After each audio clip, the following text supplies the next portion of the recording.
Hello दोस्तों, नमस्कार। स्वागत है आपका अपने YouTube चैनल वाईफाई बुक में। जैसा कि आप सभी लोग जानते हैं, हमारा जो 10th और 12th का बोर्ड एग्जाम है वो फरवरी में स्टार्ट हो जाएगा। और आज की डेट से हम जो इसका मॉडल पेपर है या उसको बोल लेते हैं प्रीवियस ईयर क्वेश्चन, यानी कि जो पिछले साल में जितने भी पेपर्स हुए हैं उन सारे का सॉल्यूशन हम ऐसे ही वीडियो में लाते रहेंगे। तो आज हमारा पहला वीडियो है जिसमें हम क्लास 10th के बोर्ड एग्जाम के मैथ्स के क्वेश्चन कराने वाले हैं, जो पिछले साल क्वेश्चन आए हुए हैं। और इसको आप मॉडल पेपर यानी कि अनसॉल्व पेपर के रूप में भी आप इसको बाजार से खरीद सकते हैं। और वही हम आज पहला चैप्टर यानी कि पहला मॉडल पेपर हम सॉल्यूशन कराने वाले हैं। चलिए आप देख सकते हैं, ऐसे छपा हुआ है। ये मॉडल पेपर राजीव का है, ठीक है। चलिए, राजीव प्रकाशन जो होता है वो गणित का चैप्टर है। ये जब गणित का स्टार्ट करने वाले हैं यानी मैथ्स का। चलिए हमारा फर्स्ट क्वेश्चन देखते हैं। जैसे ये लिखा है 26 और 56 का लस जो है 156 दिया है, यानी 26 या नंबर दिए हैं, दो नंबर है, एक 26 है और 156। अगर इन दोनों का लस निकालेंगे तो आएगा 156। ये क्वेश्चन में दिया हुआ है, ठीक है। तो बोला क्या है कि अब जो इसका क्वेश्चन जब दिया है 156 हमारा लस आ रहा है, हमें इसका म ज्ञात करना है। म स यानी कि महत्तम समापवर्तन जिसको बोलते हैं। ये एमसीक्यू की क्वेश्चन है, एक नंबर में क्वेश्चन में आते हैं। तो हम इसको सॉल्यूशन करके क्या आप डायरेक्ट भी इसको कर सकते हैं। जैसे आप देखेंगे ना कि अगर हम 26 और 156 का जब लस लेंगे तो आप सभी को पता है कि ये 26 से 156 भाग हो जाता है। तो इसका डायरेक्ट ही हम एलसीएम क्या आएगा, 156 ही आएगा। अब एलसीएम जब 156 आ गया, एचसीएफ क्या होता है, हाईएस्ट कॉमन फैक्टर, यानी सबसे जो छोटा कॉमन होता है फैक्टर होता है उसी को हम लेते हैं। तो हम देखेंगे क्या इसमें सबसे छोटा क्या है 156 में। हम देखेंगे क्या 26 से 156 डिविजिबल है, यानी कट जाएगा कि नहीं कट जाएगा। अगर हम इसको चेक कर लेते हैं, अगर ये कट जाता है तो हम इसी को ले लेंगे, ठीक है। तो हमारा 26 से क्या हो जाएगा, इसमें म से हो जाएगा। आप इसको डायरेक्ट भी कर सकते हैं, ठीक है। अगर इसको सॉल्यूशन करना है, सॉल्यूशन से भी याद कर सकते हैं। अगर इसका हम एलसीएम पूरा ले लेंगे, अब एलसीएम लेंगे, एलसीएम लेने के बाद ही हम जो भी आएगा उसमें से कॉमन ले लेंगे, जो दो दो करके आते हैं, तो वो हमारा म से हो जाएगा, ठीक है दोस्तों। हम देखिए इसको सॉल्यूशन नहीं कराने वाले हैं क्योंकि ये एक नंबर के क्वेश्चन है और ये सभी आप लोगों को आते हैं और हमारा वीडियो लंबा चला जाएगा, इस वजह से हम इसको छोड़ देते हैं। इसका आंसर आप देख लीजिए, 156 और 26 और 156 का जो मस होता है वो 26 ही होता है, ठीक है। यानी 26 ऐसा वर्ड है जो दोनों को काट सकता है, ठीक है। इस दूसरा क्वेश्चन देखते हैं। निम्न में से अपरिमेय संख्या कौन सा है। देखिए अपरिमेय संख्या ऑप्शन इसमें है 25 है। पहला ऑप्शन देखेंगे हम। अपरिमेय संख्या आप सभी लोगों को पता है, अपरिमेय संख्या का डेफिनेशन क्या होता है, वह संख्या जो p/q के फॉर्म में लिखा जा सकता है और q is not equal to 0 होता है। क्या है, q जो है इज नॉट इक्वल टू 0 होता है। आप सभी लोगों को पता है ये परिमेय संख्या का डेफिनेशन होता है। अब देखते हैं इसमें कौन सा परिमेय संख्या है कौन सा नहीं है। अब इसमें पूछा क्या है, कौन सा अपरिमेय संख्या है। देखिए हम पहला ऑप्शन देखते हैं। जब रूट 25 दिया है, रूट 25 को हम हल कर सकते हैं। हल कितना आएगा इसका, 5 × 5 अंडर रूट में, यानी 5 बाहर आ जाएगा तो इसका 5 अंडर रूट आएगा, 5 आंसर आएगा। 5 को हम 5/1 के फॉर्म में लिख सकते हैं, यानी ये हमारा क्या है, रेशनल नंबर है। यानी कि ये तो आंसर गलत हो जाएगा क्योंकि ये इसमें पूछा क्या है कि अपरिमेय संख्या कौन सा है। दूसरा अपन टिक करते हैं 5 - √3। अब देखिए ये क्या है, यही एक अपरिमेय संख्या है क्योंकि √3 को हम हल नहीं कर सकते हैं। आप डायरेक्ट देखेंगे इसमें √3 है ना। अब वो संख्या है जो p/q के फॉर्म में नहीं लिखा जा सकता, उसी को हम क्या कहेंगे, अपरिमेय संख्या।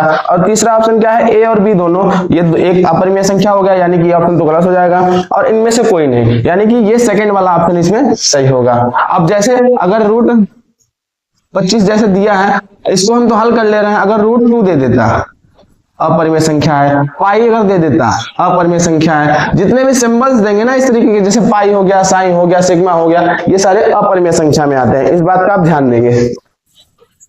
तो चलिए आगे देखते हैं। देखिए ये वाला क्वेश्चन क्या है, लिखा है इसमें कि रेखाओं x - 2। अब रेखा इसमें दी गई है x - 2 = 0 और y + 6 = 0। अब ये दे रहा है कि प्रतिच्छेदी बिंदु कौन सा है। देखिए क्वेश्चन क्या दे रहा है कि x - 2 = 0 पहला है और x प्लस 6 बराबर 0। ये दो हमें क्वेश्चन दे गई है और दे रहा है कि इसमें जो रेखा है वो प्रतिच्छेदी बिंदु कौन सा है। ऑप्शन देख लीजिए, इसमें ऑप्शन में लिखा है जैसे -2, 6। अब इसमें हम जानते हैं प्रतिच्छेदी बिंदु अगर कोई भी पूछेगा, ये दो नंबर्स दे दिए हैं तो सभी लोगों को पता है ये जो अक्ष होता है चतुर्थांश सभी को पता है ना, तो ध्यान देंगे इसको। इस side x dash x y और y डैश। देखिए x जो होता है, x डैश जो होता है ना, इस साइड वाले पे प्लस होता है 1 2 3 4 ऐसे ही करते चला जाएगा पूरा, लेकिन प्लस रहेगा इस साइड, +1 +2 +3 +4 और ये x है। और इस साइड माइनस में आता है -1 -2 -3, ठीक है। और ये y की साइड भी यही तरीका रहेगा, y की साइड रहेगा 1 2 3 4 और इधर -1 -2 -3 -4, ठीक है, ऐसे चला जाएगा -5 -6 इस तरीके से, ठीक। अब ये जो बिंदु दी गए हैं ना, इनको ध्यान देंगे, ये दो इक्वेशन दी गई हैं। अगर हम इसको हल करें तो x -2 बराबर 0 और x +6 बराबर 0। अगर हम इसको हल करेंगे ना तो ये बन के क्या आएगा, x बराबर 2, क्योंकि ये इस साइड पक्षांतर हो जाएगा तो ये एक वैल्यू निकल के आई। अब ये वाला देखेंगे x +6 है तो ये क्या होगा, x बराबर -6। ये तो पक्षांतर करना आना चाहिए क्लास 10th वालों को, ठीक है। तो x की वैल्यू दी गई है 2 और ये माइनस में है, ठीक है। अब ध्यान देंगे अगर प्लस में वैल्यू है तो x किस साइड जाएगी, एक y दिया होगा इक्वेशन में,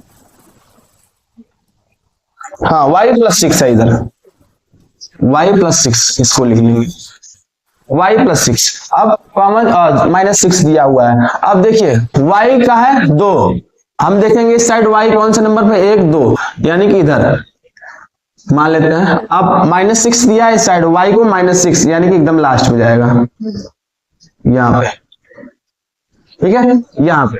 अब इसकी वैल्यू दी गई है, x की वैल्यू 2 इधर है।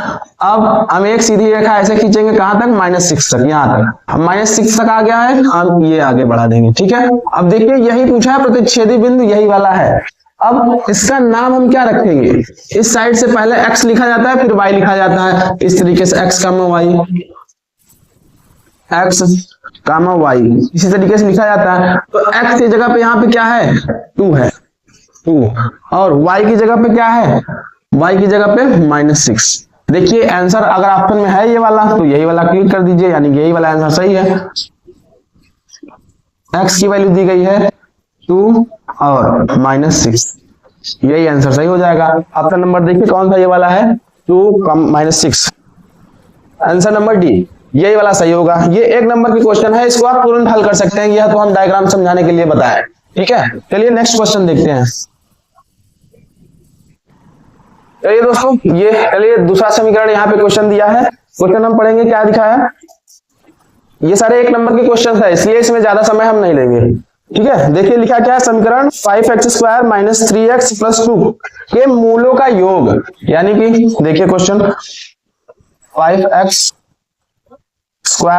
- 3x + 2 के मूलों का योग, यानी ये कोई दिया है मूल। अब इनके मूलों का योग बताना है कि आंसर नंबर देख लेंगे ऑप्शन कौन सा है इसमें, 3/5। देखिए अब ये नीचे देख रहे हैं क्योंकि हमें पीपीटी यहाँ पे दिख नहीं रहा है, तो हम इसलिए ये लिख देखिए जो अंसाल्व है ना, ये राजीव प्रकाशन का अंसाल्व, आप इसको ले सकते हैं और इसी में से सारे क्वेश्चन कराए जाएंगे। अब देखिए ये कोई क्वेश्चन दिया है, अब पूछा है कि इसका मूलों का योग, आप लोग इसको पढ़े होंगे, इसका एक फार्मूला होता है, ये ए होता है, ये बी और ये सी, ठीक है। अब ये पहले चैप्टर में है, आप इसको ध्यान देंगे, जैसे ax² + bx + c = 0, इसी इक्वेशन से ये हल होता है, ठीक है। अब हमें इसमें से a + b + c निकालना होगा, a और b और c का मान क्या होगा। देखिए तो यहाँ लिखा क्या है, इसको हम पहले इक्वेशन की तरफ बनाएंगे इसी तरह से। तो 5x² - 3x और फिर +2 = 0, ठीक है। यहाँ पे ये बना, देखिए अब आगे क्या करेंगे, हम इनकी वैल्यू निकालेंगे। a की जगह पे क्या है, a और b और c की तीनों की वैल्यू निकालेंगे हम। देखिए ए की वैल्यू अगर हम माने तो ए एक्स स्क्वायर की जगह पे क्या है 5, तो यहाँ 5, और बी की वैल्यू क्या निकलेगी एक्स की जगह पे, यानी ये -3 हम पूरा लेंगे, ये चीजें ध्यान देंगे -3, ठीक है, और यहाँ सी की जगह पे 2, यानी ये दो वैल्यू निकल के आ गई है। चलिए इसको मिटा देते हैं।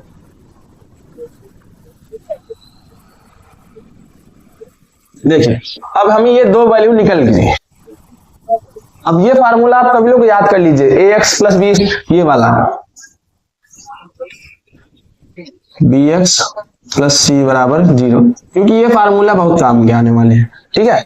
अब वो तो मिट गया, थोड़ा सा नीचे लिख देते हैं, a x square plus b x plus c बराबर 0। देखिए अब इसी के जैसे ये इसमें पूछा क्या है, मूलों का योग, और ये दो फार्मूले बनेंगे इसमें से, अल्फा प्लस बीटा बराबर -b बटे में ए, और एक होता है अल्फा इंटू बीटा बराबर माइनस नहीं रहेगा इसमें, c बटे में a, ये होते हैं दो फार्मूले। अब इसमें योग पूछेगा तो ये वाला फार्मूला लगाएंगे हम, और गुणा पूछेगा तो ये वाला फार्मूला, ठीक है। देखिए अब इसमें योग पूछा है, a और b और c का मान हमें यहाँ पे दिया है, ठीक है। अब अगर देखें हम तो यही वाला फार्मूला लगेगा -b बटे में a, हम लगाते हैं यहाँ पे -b बटे में a। अब b की वैल्यू क्या है, b की वैल्यू -3 है, तो -3 बटे में a। देखिए माइनस हम हमेशा लगाएंगे क्योंकि यहाँ क्वेश्चन में भी माइनस में दिया है और इसमें भी माइनस में दिया है। अब इसको जब हल करेंगे तो माइनस माइनस कैंसिल हो जाएंगे, तो यहाँ पे बचेगा क्या 3 बटे में a की वैल्यू क्या थी 5, तो यहाँ पे ये वाला ऑप्शन सही हो जाएगा। देखिए 3 बटे कौन सा ऑप्शन है, 3 बटे 5, यानी कि प्लस में 3 बटे 5 है, ऑप्शन नंबर ए वाला सही है, ठीक है दोस्तों। चलिए आगे देखते हैं।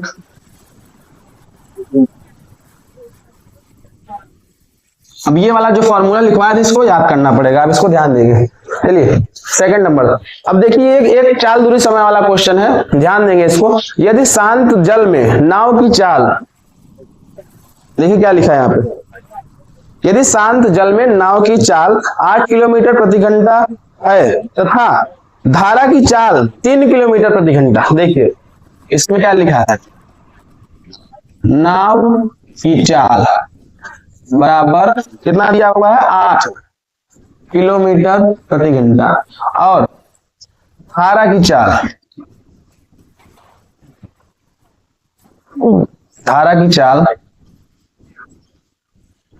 कितना दिया है इसमें 3 किलोमीटर प्रति घंटा, ठीक है, 3 किलोमीटर प्रति घंटा। अब इसमें दिया क्या है, धारा के विपरीत नाव की चाल पूछा है।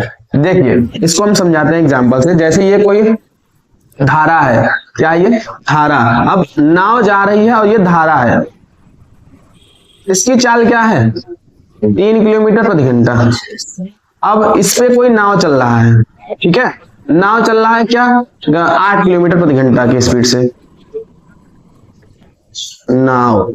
देखिए अब जैसे ये 8 किलोमीटर आगे जाना चाहेगा तो ये 3 किलोमीटर पीछे धकेलेगा। विपरीत का मतलब क्या होता है पीछे, ठीक है। अगर ये नाव क्या करेगा 8 किलोमीटर आगे जाना चाहेगा तो वो क्या करेगा, धारा क्या करेगा 3 किलोमीटर पीछे धकेलेगा। तो अगर ये 8 किलोमीटर आगे चल गया तो पीछे तो कितना ढकेल देगा 3, यानी कि चलेगी कितना, ये 8 - 3 कितना हो जाएगा 5 किलोमीटर प्रति घंटा।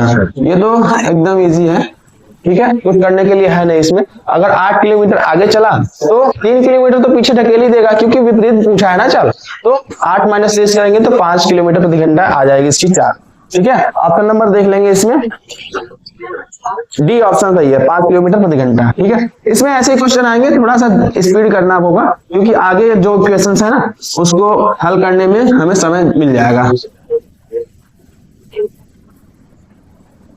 चलिए आगे देखिए, यदि 20x यानी 20x और x और 30 समांतर श्रेणी में है तो यश का मान 20x और 30, ये क्या बोला है समांतर श्रेणी में है। क्वेश्चन देखिए लिखा होगा, ठीक है, 20x और 30 ये क्या है समांतर श्रेणी में है। तो इसका हम फार्मूला पता है सभी को कि 2b बराबर ए प्लस सी, समांतर श्रेणी का फार्मूला। अब इसमें से कई फार्मूले बन जाते हैं, बी बटे में 2 बटे ए सी, ऐसे ही क्वेश्चन पक्षांतर करके फार्मूला बन जाते हैं, ठीक है। तो ये समांतर श्रेणी का फार्मूला है, हम इस पे रखेंगे, ऑटोमेटिक इसका आंसर आ जाएगा। देखिए 2b है, 2b की मान इसमें a मान लेते हैं इसको, ये b है, ये c है। a की जगह पे रखेंगे हम a का मान, b की जगह पे b का मान, c की जगह पे c का मान, ठीक है। चलिए a की जगह पे देखते हैं, पहला क्या है 2b, 2 गुणते b का मान क्या है x, बराबर a का मान क्या है 20 प्लस c का मान क्या है 30। यहाँ पे हो जाएगा 2x बराबर 20 और 30 कितना होता है 50।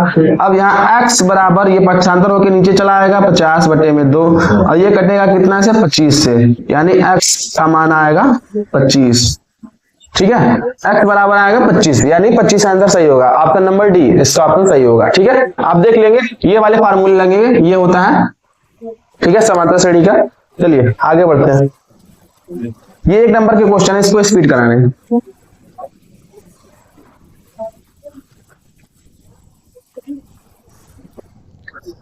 देखिए अभी क्या दिया है, दो बिंदुओं 2,3 और 4,1 के बीच की दूरी होगी। अब देखिए इसमें बीच की दूरी पूछा है, ठीक है। चलिए लिखा क्या है इसमें क्वेश्चन में, 2,3 और 4,1 इसके बीच की दूरी पूछा है। अब बीच की दूरी निकालने के लिए सभी को पता है कि मान लेते हैं ये एक पटरी है, ठीक है। अब ये 2,3 है, बीच में कोई बिंदु होती है, इधर रहेगा 2,3 और इधर रहेगा 4,y और 4,1, ठीक है। अब ये सभी को पता है, इधर क्या होता है x1 x2, इधर क्या होता है y1 y2, ठीक है। अब बीच की दूरी निकालने का फार्मूला होता है एक AB अंडर रूट, अब x2 माइनस x1 का होल स्क्वायर, और फिर यहाँ y2 माइनस y1 का होल स्क्वायर, ठीक है। ये होता है बीच की दूरी निकालने का फार्मूला। आप अगर अब इन जगहों पे मान इसका रखेंगे और उसके बाद हल करेंगे तो इसका आंसर आ जाएगा, ठीक है। तो दोस्तों देखिए, अब हम इसी के मान में इसको रखेंगे हम, तो इसका मान हमें पता चल जाएगा, ठीक है। अंडर रूट में x स्क्वायर और x2 माइनस x1 का होल स्क्वायर और x2 माइनस x1 का होल स्क्वायर, ठीक है। x1 हम देखिए क्या मानेंगे 2, इस साइड हम लिख लेंगे अच्छे से इसको, x1 माइनस बराबर 2, x2 बराबर 3 और y1 बराबर 4, y2 बराबर 1। चलिए फार्मूले पे बैठाते हैं, x2 क्या है 3 है, तो हम लिखेंगे अंडर रूट, ऊपर कर दें गैस को, चलिए इसको मिटा देते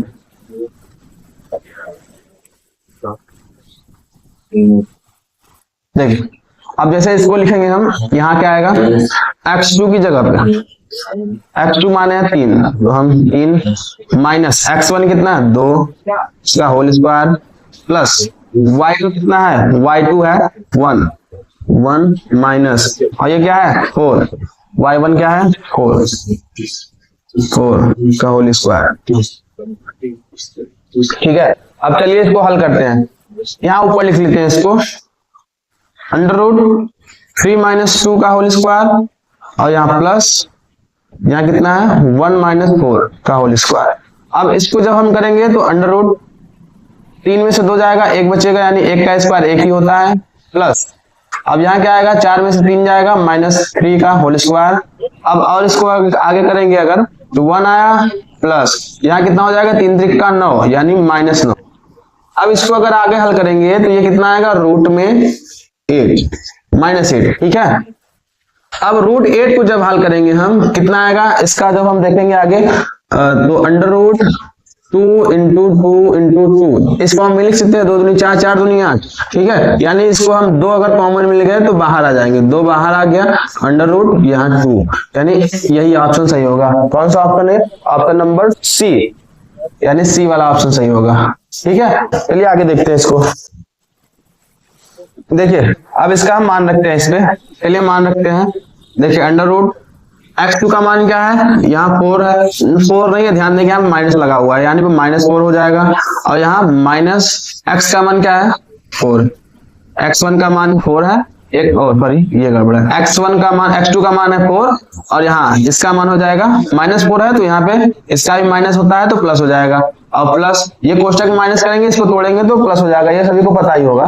और y2 कितना है, y2 यहाँ पे 0 है और माइनस y1 कितना है, y1 0 है, दोनों का मान 0 है। ठीक है, अब इसको हल करेंगे, अंडर रूट 4 4 8 हो जाएगा, यानी 8 का होल स्क्वायर प्लस ये 0 का 0 हो जाएगा। अब अंडर रूट 8 का होल स्क्वायर कितना हो जाएगा, 8 × 64। ठीक है, अब इसको जब हल करेंगे तो ये मान हमारा निकल के आएगा 8, यानी कि ए बी की वैल्यू क्या आ गई, हम इसको साइड में लिख लेते हैं, इधर ए बी की वैल्यू आएगी 8। ठीक है, अब बिल्कुल इसी की तरह से हम आगे हल करेंगे, ए बी तो हल हो गया, अब करेंगे हम बी सी। ठीक है, क्योंकि यहाँ पे 3 इक्वेशन है। चलिए हम इसको मिटा देते हैं।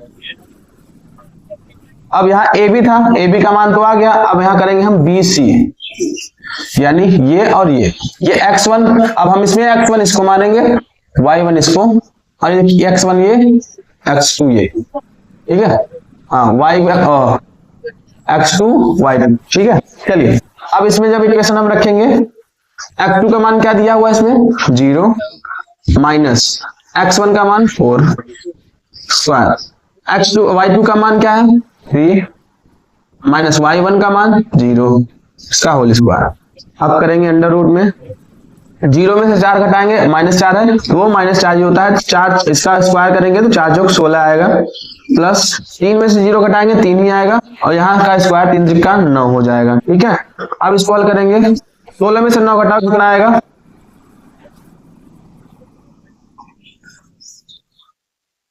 ये हाँ एक सेकेंड,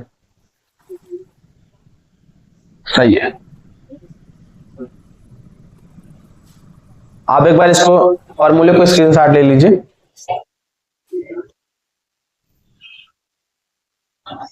चलिए सही है, देखिए अब इसको हम घटाएंगे, 16 में से 9 घटाएंगे कितना आएगा 5। ठीक है, अंडर रूट 5 ये मान आ गया इसका, ओ सॉरी जोड़ना है। ठीक है, ये जोड़ना है, घटाना नहीं है, तो इसका मान कितना हो जाएगा 10 10 10 20 5 25, ये 5 25 आएगा इसका आंसर, यानी कि अंडर रूट में 5। इसको हल करेंगे तो अंडर रूट में 5, यानी ये बी सी का मान आया है, कितना बी सी का मान 5 आया है। ठीक है, अब आगे करेंगे, ऐसे ही करके पूरा हमें निकालना पड़ेगा क्योंकि इसमें 3 इक्वेशन दी गई है। ठीक है, अब ये बी सी हो गया हल, अब करेंगे हम सी ए। ठीक है, 3 हमें फार्मूले लिए थे, मतलब 3 इक्वेशन लगाए इसमें। अब इसको करेंगे हम x2 का मान, अब ये क्या है कि ये x1 हम इसको मान लेंगे, x2 इसको मान लेंगे। ठीक है, सी ए, चाहे हम ए सी कर ले चाहे सी ए वही आएगा। ठीक है, x1 अगर ये है, x2 ये है। ठीक है, x2 क्या है 0 है, माइनस x1 क्या है 4 है स्क्वायर, प्लस x2 y2 क्या है 3 है, माइनस y1 क्या है 0 का होल स्क्वायर। चलिए इसको हल करते हैं, ये हो जाएगा 4 चौक 16 प्लस 3 त्रिक का 9। ठीक, वही सेम टू सेम चीजें आ रही है, यानी कि 15 में से 9 जोड़ेंगे क्या आएगा 25, यानी कि इसका मान आएगा 5। ठीक है, सी ए, यानी कि सी ए का मान भी 5 आया। तो ध्यान देंगे इसमें 3 चीजें हमें निकल के आई हैं। अब ये पूछा क्या था शीर्ष है कि नहीं है, तो हम यहाँ पे ध्यान देंगे। देखिए अब क्या निकल के आया है, इसमें ऑप्शन हम चेक करेंगे, ऑप्शन देखेंगे, इसमें ऑप्शन में लिखा है समकोण त्रिभुज के, समबाहु त्रिभुज के, समद्विबाहु त्रिभुज के और विषमबाहु त्रिभुज के। तो ध्यान दीजिए, हमें ए बी का मान पता है 8, बी सी का मान पता है 5 और सी ए का मान पता है 5। देखिए हम पढ़े क्या है कि जो समबाहु त्रिभुज होता है ना, समद्विबाहु त्रिभुज, यानी कि जिसके 2 भुजाएं बराबर हो। देखिए ये बी सी और सी ए, इन दोनों के भुजा बराबर ही है, यानी 5 5। अगर हम ऐसे लिखेंगे इसको, तो अगर ये 5 है तो ये भी 5 हो जाएगा और ये 8 है। ए बी 5 है और ये सी, ए बी 5 है और बी सी 5 है और सी ए 5 है। ठीक है, ये इक्वेशन बनेगा। तो ये कौन सा त्रिभुज हो जाएगा, समबाहु। ठीक है, और समद्विबाहु सॉरी, देखिए ये आएगा ट्रायंगल ए बी सी। अब इसको लिख सकते हैं ये समद्विबाहु त्रिभुज है। ठीक है, यानी कि इसमें ऑप्शन नंबर बी वाला सही होगा। ठीक है, ये बहुत ज्यादा बढ़ा जाएगा। अब ये 1 नंबर के क्वेश्चन में तो नहीं आ सकती। चलिए देखते हैं, नहीं तो इसको हल कर लीजिएगा आप लोग। चलिए आगे बढ़ते हैं दूसरे क्वेश्चन पे।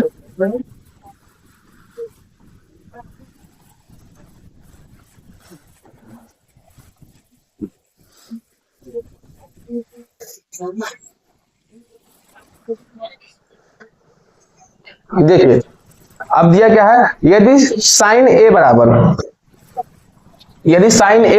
4/5, क्वेश्चन देख लीजिए ऊपर लिखा हुआ आ रहा है, यदि साइन ए बराबर 4/5 है तो tan ए का मान बताना है। ये तो और इजी है, ट्रिग्नोमेट्री का क्वेश्चन है। चलिए इसको भी हल कर लेते हैं। देखिए साइन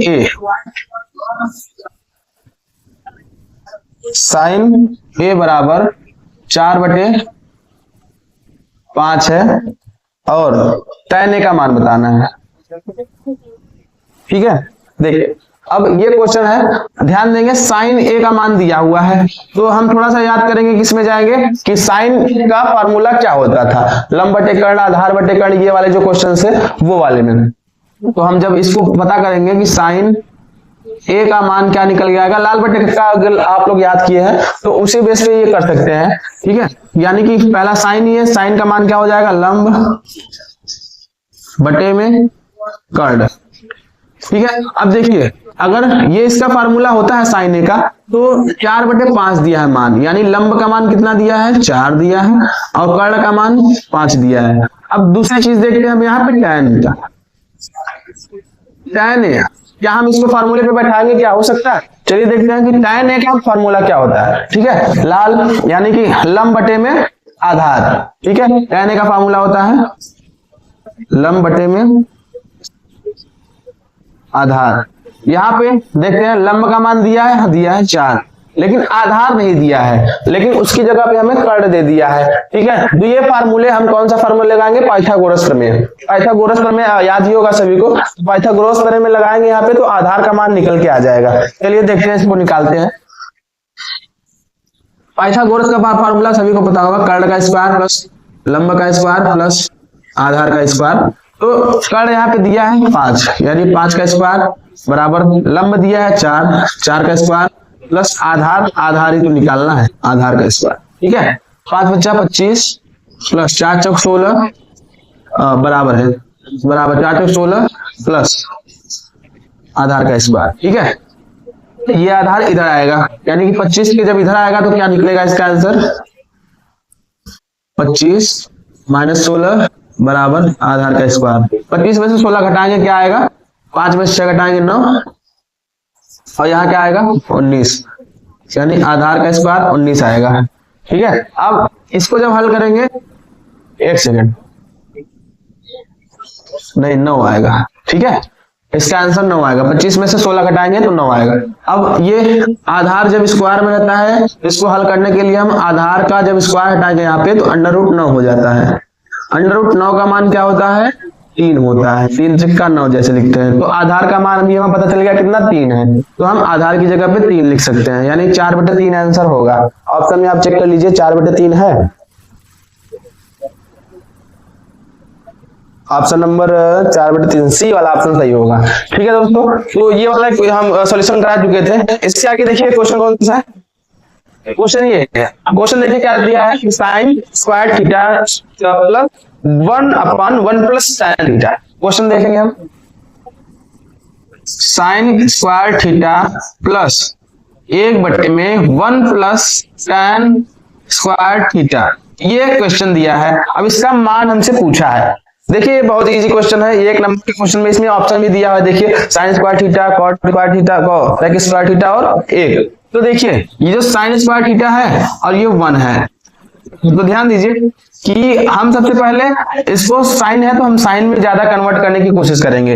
तो ये जब साइन है हम इसको वही लिखेंगे साइन स्क्वायर थीटा प्लस, अब देखिए ये 1 प्लस tan स्क्वायर थीटा, हम ये पढ़े हैं फार्मूला, हम इसको पहले ही देख के हैं, रेसिप्रोकल पूरे फार्मूले जब देखेंगे ना इसमें ट्रिग्नोमेट्री में, तो ये फार्मूला बन के आएगा sec square theta equal to 1 plus tan square theta, ये आएगा फार्मूला। ठीक है, यानी कि ये जो दिया है 1 प्लस tan स्क्वायर थीटा, ये सेक स्क्वायर थीटा के बराबर होता है। ठीक है, तो हम यहाँ लिखेंगे 1 बटे में सेक स्क्वायर थीटा। ठीक है, अब देखिए ये इतना आता है। अब एक और फॉर्मूला देखेंगे ट्रिग्नोमेट्री में, सभी को पता होगा एक बट्टे में सेक स्क्वायर थीटा को हम क्या लिखते हैं। तो अब ये साइन का उल्टा होता है, साइन स्क्वायर थीटा। साइन का बदलता किसमें है, नहीं कॉस का, साइन का बदलता है कॉस स्क्वायर थीटा, ये बदला है इसका एक बटे में सेक स्क्वायर थीटा। ठीक है, साइन का किसमें बदलता है, सेक में। ठीक है, अगर ये एक बटे कॉस दिया है तो हम साइन स्क्वायर थीटा लिख सकते हैं। तो दोस्तों चलिए शुरू करते हैं 12 नंबर क्वेश्चन। देखिए ये 12वां नंबर क्वेश्चन ट्रिग्नोमेट्री का ही है। ट्रिग्नोमेट्री चलिए देखते हैं इसमें दिया क्या क्वेश्चन, पहले देख लेते हैं। क्वेश्चन दिया है इसमें कि साइन स्क्वायर थीटा प्लस एक बटे में 1 प्लस tan स्क्वायर थीटा, इसका मान क्या होगा। ठीक है, देखिए तो अब एक चीज ध्यान देंगे, हम जब भी ट्रिग्नोमेट्री पढ़ेंगे तो उसका फार्मूले पे कम से कम अगर 10-20 बार प्रैक्टिस नहीं किए रहेंगे तो ये हमें करने में थोड़ी दिक्कत होगी। ठीक है, तो देखिए ये ट्रिग्नोमेट्री का जो फार्मूले बनते हैं ना, साइन, देखिए अब इसको अगर आपको चाहिए एक अच्छी सी वीडियो हम नई बना के देंगे जिसमें सारे ट्रिग्नोमेट्री के फार्मूले याद करने के ट्रिक और जो भी इसमें दिए गए हैं उन सभी चीजों के बारे में बताए हुए हैं। ठीक है, तो देखिए हम थोड़ा सा बता देते हैं इसमें। जैसे ये साइन, साइन जब भी चेंज होता है किसमें होता है, कॉसेक में। ठीक है, कॉस फिर टैन, देखिए इन सभी का इनवर्स बनता है, यानी कि उल्टा। साइन का उल्टा कॉसेक, कॉस का उल्टा सेक, टैन का उल्टा कॉस, यानी एक बटे में, हर एक बटे में। ठीक है, और एक और फार्मूले जो बनते हैं, देखिए जो इसमें काम आने वाला है, सिर्फ हम एक ही फार्मूला बताने वाले हैं, पूरा अगर आपको चाहिए आप कमेंट में जरूर बताएं। ठीक है, देखिए अब ये जो फार्मूला है 1 प्लस tan स्क्वायर थीटा, इसका मतलब क्या होता है, सेक स्क्वायर थीटा होता है। क्या होता है, सेक स्क्वायर थीटा बराबर 1 प्लस tan स्क्वायर थीटा, ये फार्मूला बनता है। ठीक है, अब देखिए ध्यान से 1 प्लस tan स्क्वायर थीटा की जगह पे हम क्या लिख सकते हैं, यहाँ पे सेक स्क्वायर थीटा। तो हम इसको चलिए करते हैं साइन स्क्वायर थीटा प्लस 1 बटे में सेक स्क्वायर थीटा।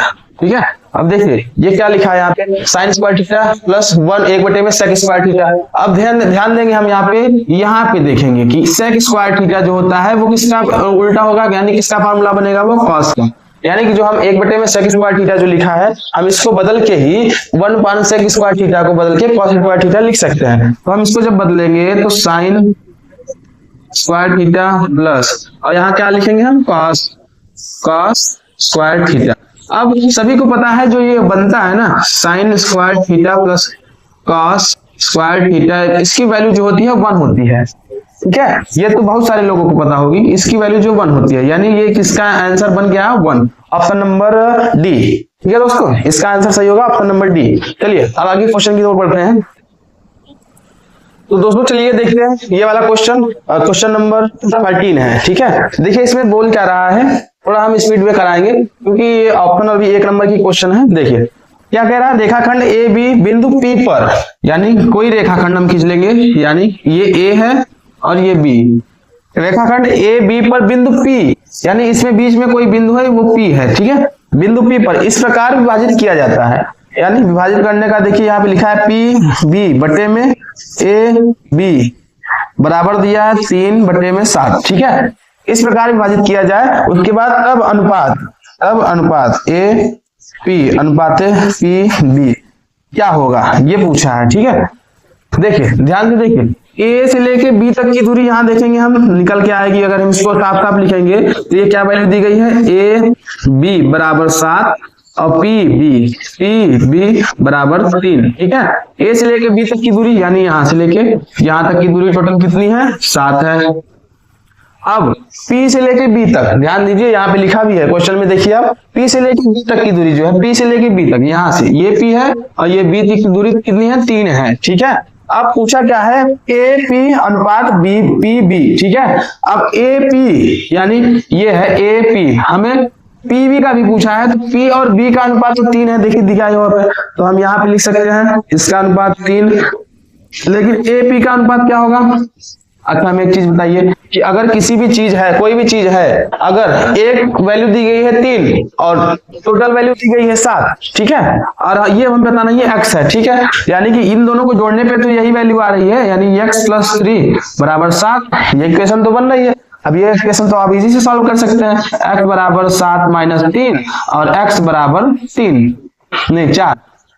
4 वैल्यू आएगी, ठीक है। अब ये तो इक्वेशन इजी से सॉल्व हो गई, यानी कि इसकी वैल्यू कितनी आएगी? 4 आएगी। अब देखिए इक्वेशन सिर्फ छोड़िए, अगर एक वैल्यू 3 दी गई है तो दूसरी वैल्यू कितनी हो सकती है? अब अगर एक ऑप्शन 3 है और दूसरा हम क्या जोड़ दें उसमें से कि 7 आ जाए, यही चीज पूछा है। पहला क्या है? 3 है और उसमें से क्या जोड़ दिया जाए कि आंसर 7 आ जाए, तो 4 में से 3 ही तो जोड़ेंगे 7 आएगा, यानी ये अनुपात आ जाएगा 4:3। आपका नंबर इसमें से कौन सा सही होगा? 4:3, ऑप्शन नंबर डी सही है इसमें, ठीक है। चलिए दूसरा क्वेश्चन देखते हैं, आगे वाला। ये सभी 1 नंबर के क्वेश्चन हैं, तो इसमें बहुत ज्यादा दिक्कत होने की बात, परेशान होने की बात नहीं है। अभी आगे जो लॉन्ग क्वेश्चन कराएंगे उसमें देखेंगे हम, टाइमिंग उसमें ज्यादा लगते हैं, ठीक है। क्या दिया है क्वेश्चन? एक वृत्त की परिधि 22 सेंटीमीटर है। चलिए तुरंत बना लेते हैं। कोई भी वृत्त है, इसकी परिधि दी गई है 22 सेंटीमीटर। अब परिधि सभी को पता है, परिधि का फार्मूला क्या होता है वृत्त की परिधि? हाँ देखिए कितनी दी गई है? 22 सेंटीमीटर। परिधि कितनी है? 22 सेंटीमीटर। और क्या दिया हुआ उसमें? इस वृत्त के चतुर्थांश का क्षेत्रफल पूछा है। क्या पूछा है? चतुर्थांश का क्षेत्रफल। देखिए अब इसको करने के 2 तरीके हैं। पहले देखिए परिधि दिया है यहाँ पे, यानी परिधि दिया है या ये पूरी इसकी परिधि हो जाएगी। परिधि दी है, अब पूछा क्या इसमें? ये पूछा है, ये पूरा इसका एरिया पूछा है, ठीक है। अब ध्यान से देखिए, परिधि अगर दिया है तो हम इसका रेडियस निकाल सकते हैं कि नहीं निकाल सकते हैं? देखिए परिधि का सूत्र क्या होता है, यहाँ ऊपर बता देते हैं। यहाँ परिधि का जो सूत्र होता है 2 पाई r, ये होता है परिधि का सूत्र, यानी सरकमफ्रेंस इंग्लिश में बोलते हैं, ठीक है। परिधि का ये सूत्र हो गया। अब इसकी वैल्यू दी गई है 22, यानी हम इसका बराबर 22 लिख सकते हैं, ठीक है। अब देखिए यहाँ पे 2 पाई r 22, ठीक है। अब ये 2 कटा ये 11 काट सकते हैं, यानी कि पाई और r बराबर 11 आया। अब हमें r की वैल्यू चाहिए, हमें पाई की वैल्यू पता है। पाई की वैल्यू क्या होती है? 22/7, और फिर यहाँ गुणा r बराबर 11, ठीक है। ये इक्वेशन बनेगा।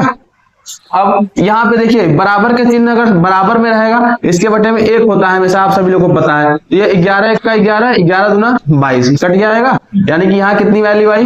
2/7, और यहाँ r के उस साइड करेंगे तो यहाँ r आएगा, यानी कि रेडियस कितनी निकल के आई है? r बराबर आई है 2/7, ठीक है।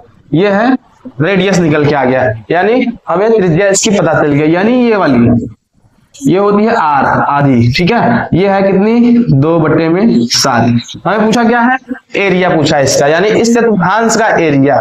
अब जब कभी भी हम परिधि का एरिया निकालते हैं तो उसका फार्मूला क्या होता है? पाई r स्क्वायर, ठीक है। अब इसका जब हम फार्मूला लगाएंगे यहाँ पे चतुर्थांश की परिधि, तो पाई r स्क्वायर जो होता है ये होता है एरिया निकालने का फार्मूला, किसी भी सर्कमफ्रेंस का, किसी भी सर्कल का एरिया, ठीक है। अब देखिए पाई r स्क्वायर तो ये पूरे का निकल जाएगा, लेकिन हमें कौन से भाग का चाहिए? 1/4 भाग, यानी कि ये चौथा भाग है ना, क्या पूछा है? चतुर्थांश का क्षेत्रफल पूछा है ना, यानी कि इसका 1/4 भाग पूछा है। तो इसको 1-2 करने के तरीके हैं, चाहे हम इसमें 1/4 से मल्टीप्लाई कर दें, या इसमें ये कितने एंगल की बनना है? 90 एंगल की, तो हम यहाँ पे 90/360 कर सकते हैं। सेम टू सेम वही आएगा, 9 का 9, 9 चौक 36, ठीक है, यानी कि 9 चौक 1/4, वही आंसर आ रहा है, ठीक है। 1/4 ही आ रहा है, यानी हम इसको 90 लिखे, चाहे 360 में से क्यों भाग दे रहे हैं? क्योंकि ये टोटल 360 होता है, ठीक है। अब 1/4 यहाँ पे दिया गया है। पाई की वैल्यू पता है, हाँ, इसको चलिए इरेज करते हैं, ये वाली ऊपर बना देते हैं। यहाँ पे देखिए इसके ऊपर क्या दिया है? पाई r स्क्वायर, पाई r स्क्वायर। अब फिर इंटू 1/4 हो सकता है, क्योंकि 1/4 भाग हमको निकालना है। फिर यहाँ पे देखिए बराबर, इसकी वैल्यू पाई की वैल्यू क्या है 22/7 लिख देंगे हम, कोई दिक्कत नहीं है। पाई की वैल्यू 22/7 हो गई। अब गुणा करेंगे, रेडियस कितना दिया हुआ है यहाँ निकाला है, देखिए 2/7, 2/7। अब स्क्वायर हो तो हम इसको 2 बार करेंगे, 2/7, ठीक है। अब गुणे 1/4, देखिए ये इक्वेशन बन गई हमारे साथ। अब इसको काट पीट करेंगे, ठीक है, काट लेंगे तो हमारा आंसर आ जाएगा। इसको आसानी से काट सकते हैं, चलिए काटते हैं, देखते हैं। अगर चाहे तो हम डायरेक्ट गुणा करके काट सकते हैं। एक सेकंड, यहाँ पे 22/7 तो होगा, ठीक है, 2/7। रुकिए, यहाँ पे दिक्कत है कहीं पे, हाँ यही भी प्रॉब्लम है, ये 7/22 होगा, ठीक है। कैसे होगा ये भी देख लीजिए, यानी यहाँ पे 1/7 हुआ, ठीक है। अब यहाँ गुणा r, फिर यहाँ 1/1 होता है, चाहे हम 1 मान लें इसको, ठीक है। अब ये 1/7 जो है इसको हम उधर ले जाएंगे तो मल्टीप्लाई में ही होगा, लेकिन ये उल्टा हो जाएगा। मल्टीप्लाई का मतलब ये उल्टा कैसे होगा, 2/7 है, 2/7 है ना, ये मल्टीप्लाई होगा, इधर डिवाइड होगा, यानी कि ये उल्टा हो जाएगा। क्या हो जाएगा 7/2। ये आंसर दिया है इसका 7/2, यहाँ सही कर लीजिए इसको, 7/2। यहाँ पे भी 7/2, ठीक है, यानी कि हर जगह पे 7/2 रहेगा। चलिए अब ये एक साथ से एक साथ कटा, ठीक है, ये 2 11 कट जाएगा, 11 7 77। अब इसकी वैल्यू कितनी आएगी, 11 7 77 बटे में यहाँ पे क्या करेंगे 4 दूनी 8, ये वैल्यू आएगी 77/8। देखिए ऑप्शन में है क्या कहीं पे, हाँ 77/8 सेंटीमीटर क्यूब। यहाँ पे ध्यान देंगे, जब कभी भी निकालेंगे हम इसका एरिया निकालेंगे तो सेंटीमीटर नहीं आएगा, सेंटीमीटर स्क्वायर। चलिए ठीक है, यानी कि ऑप्शन नंबर ए इसमें सही रहेगा, ऑप्शन नंबर ए। यहाँ पे देखिए थोड़ी सी दिक्कत हो गई थी, क्योंकि हमने यहाँ पे एक साइड पंचायत जब किया था तो 2/7 को 7/2 करना चाहिए था, क्योंकि मल्टीप्लाई में तो उधर डिवाइड में हो जाता है, तो वो पूरा पूरा उल्टा हो जाता है, ठीक है। तो चलिए ये वाला अगर इसका स्क्रीनशॉट लेना चाहते हैं तो इसको ले लीजिए। अब अगला तो दोस्तों चलिए देखते हैं, ये हमारा क्वेश्चन आ चुका है 17 नंबर का। किसी बेलन का आयतन, तो बेलन का आयतन का फार्मूला इसने पूछा है, डायरेक्ट हमको कुछ करना नहीं है। तो बेलन का आयतन का फार्मूला हम जानते हैं पाई r स्क्वायर h, यही होता है हमारा बेलन के आयतन का फार्मूला। हम इसको टिक कर लेंगे, कौन सा ऑप्शन सही है इसमें, पहला नंबर, ए नंबर ऑप्शन सही है, पाई r स्क्वायर h, ये बेलन का सूत्र होता है, ठीक है। चलिए आगे, अब देखिए, अब इसमें क्या लिखा है, आंकड़ों 2 8 4 6 5, ठीक है, इसका माध्यिका पूछा है। माध्यिका का फार्मूला सभी लोग जान लिए, माध्यिका मीन्स होता है मीडियन। इसका फार्मूला होता है, पहले होता है नंबरों का योग, नंबरों का जोड़ जो होता है ना, सम ऑफ नंबर्स, और नीचे लिखा है, नीचे क्या होगा, नंबर, कितने संख्याएं हैं, ठीक है। अब देखिए ऊपर क्या है, संख्याओं का योग, संख्या का योग और बटे संख्या, ये होता है माध्यम का निकालने, माध्यिका निकालने का सूत्र। तो देखिए संख्या क्या दिया है उसमें, 2 8 4 6 5, 2 8 4 6 5, इन्हीं का क्या निकालना है हमें, माध्यिका निकालना है, माध्य निकालना है, यानी मीडियन निकालना है, ठीक है। अब इनको जोड़ेंगे, 8 2 10, 10 4 14, 14 6 20, 20 5 25, यानी कि टोटल जोड़ने के बाद वैल्यू आ रही है 25। तो हम क्या लिखेंगे ऊपर 25, अब बटे में कितनी संख्या है, 1 2 3 4 5, 5 संख्या है, 5 5 बचा 25, यानी कि वैल्यू आएगी 5, माध्यिका क्या है 5, ठीक है। ऑप्शन नंबर इसमें देख लीजिए 5 कौन सा, सी ऑप्शन है, यानी कि सी ऑप्शन सही है इसमें, ठीक है। चलिए आगे देखते हैं, ये मीडियन का फार्मूला आप लिख लीजिए, संख्याओं का योग बटे में संख्या, संख्याओं का योग बटे में संख्या, यानी टोटल नंबर जितने हैं उन दोनों को जोड़ देंगे और जितना आएगा उसी का भाग देंगे, ठीक है। 1 से 9 तक की सभी प्राकृतिक संख्याओं का माध्य होगा। देखिए ये भी वही चीजें हैं, 1 से 9 तक कितनी प्राकृतिक संख्या होती है उसको पहले लिख लीजिए, 1 2 3 4 5 6 7 8 9, बस 10 तो नहीं पूछा है, हम सिर्फ 9 तक लिखेंगे, ठीक है। अब देखिए अब क्या होता है, संख्याओं का योग, संख्या का योग बटे में संख्या। देखिए अब संख्याओं का योग, पहले इसको जोड़ लेंगे, जोड़े 2 1 3 3 3 6 6 4 10 10 5 15 15 6 21 21 आ गया। 21 और 7 28 28 और 8 8 दूनी 16 8 दूनी 16 21 और कितना आएगा 36 36 और 9 कितना हो जाएगा 36 और 9 9 इसमें जोड़ लेंगे 9 6 15 3 4 45 आ गया। ठीक है, यानी कि 45 ऊपर रहेगा। बटे में कितनी संख्याएं हैं 1 2 3 4 5 6 7 8 9 9 संख्याएं हैं। अब इसको हम भाग देंगे कितनी बार जाएगा 9 बच्चे 45 यानी कि 5 आंसर आएगा। ठीक है, 5 आंसर। देखिए इसमें कौन सा ऑप्शन है, बी ऑप्शन सही है, यानी बी वाला। ठीक है, संख्याओं का योग, ये वाली आप माध्य निकालने का फार्मूला है, इसको लिख लीजिए आप लोग। ठीक है दोस्तों, तो वीडियो लंबी चली जाएगी, इसलिए हम इसमें सिर्फ 1 नंबर के क्वेश्चन ही करा पाए हैं। अब आगे जो हम कराएंगे ना उसमें लॉन्ग क्वेश्चन कराएंगे, 4 नंबर वाले क्वेश्चन। तो ये हमारा वीडियो का पहला पार्ट है। वीडियो अगर अच्छी लगी हो तो चैनल को सब्सक्राइब जरूर करें, और अगर आपको कोई भी प्रॉब्लम है या कोई भी दिक्कतें हैं आप कमेंट में जरूर बताएं, हम उसका जरूर सॉल्यूशन देंगे। ठीक है, चलिए दूसरी वीडियो में देखें।